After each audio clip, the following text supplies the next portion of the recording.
मुकाबला में बहस 62 साल की आजादी, क्या खोया क्या पाया। आप भी अपनी राय एमयू के लेकर 563888 पर एसएमएस करें। मुकाबला की शुरुआत करेंगे सचिन पायलट। सचिन, आप आजाद भारत में पैदा हुए और इतनी जल्दी मंत्री बन गए, ऐसे महकमे के बन गए जो इतना आधुनिक महकमा है। कैसे आंकते हैं आप 62 साल की आजादी को? मुझे लगता है कि 50 और 60 के दशक में बहुत से लोगों ने, पश्चिम के देश के लोगों ने बहुत आशंकाएं जताई थी कि भारत जब आज़ाद हुआ था, क्या वो ये पूरा भारत एक देश रह सकता है। और प्रजातंत्र के अंदर जो डेमोक्रेसी की बात की थी, तो ये कहा जाता था कि ये पढ़े लिखों के लिए है, अमीर देशों के लिए है। हम लोगों ने पिछले 6 दशकों में बार बार 15 बार ये दुनिया को दिखाया है कि हम एक मजबूत देश बन सकते हैं, रह सकते हैं, और हर क्षेत्र में प्रगति कर कर एक मजबूत भारत का निर्माण हम लोगों ने किया। 100 करोड़ की आबादी को एक सूत्र में बांध कर रखना, मैं समझता हूँ बहुत बड़ी उपलब्धि सबकी है। इसमें कोई राजनेताओं की बात नहीं है। आम जन, किसान, छात्र, व्यवसायी, सब लोगों ने मिलकर मेहनत कर कर आज भारत को देश की, दुनिया की अग्रिम पंक्ति में लाके खड़ा किया है। जी, क्या भारत वाकई में अग्रिम पंक्ति में है? इस पर हम लोग सवाल पूछेंगे आपसे आगे।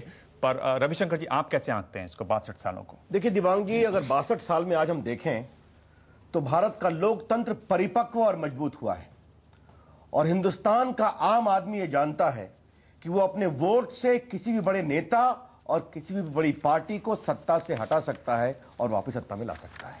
ये एक बहुत बड़ी उपलब्धि है हिंदुस्तान के लोकतंत्र की। हमने देखा है बड़े लोग हारे हैं, दोबारा वापस आए हैं। जी। दूसरी बात जो सचिन ने कहा कि ये देश टूट जाएगा, लोग कहते थे, दक्षिण भारत की पार्टियां थी, वो कहती कि द्रविड़ अलग राष्ट्र है, आरएस है।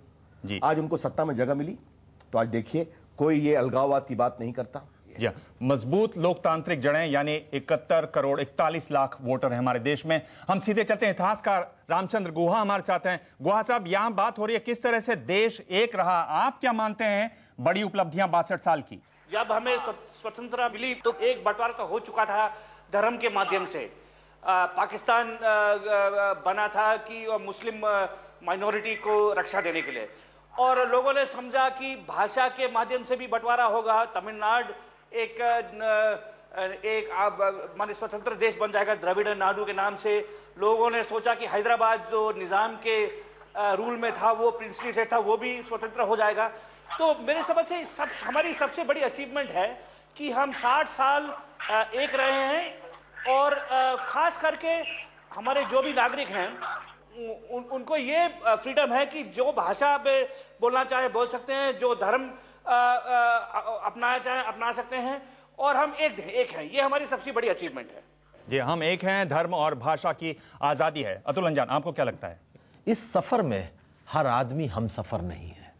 आर्थिक विषमताओं ने इस देश के अंदर एक ऐसी स्थिति पैदा की कि अभी अर्जुन सेन गुप्ता कमेटी की रिपोर्ट ने कहा कि 106 करोड़ के देश में 83 करोड़ 65 लाख लोगों की रोजाना की आमदनी 20 रुपए से कम है, और इस 83 करोड़ 65 लाख में, यानी 77% आबादी में 24 करोड़ लोगों की आमदनी रोजाना की 9 रुपए है।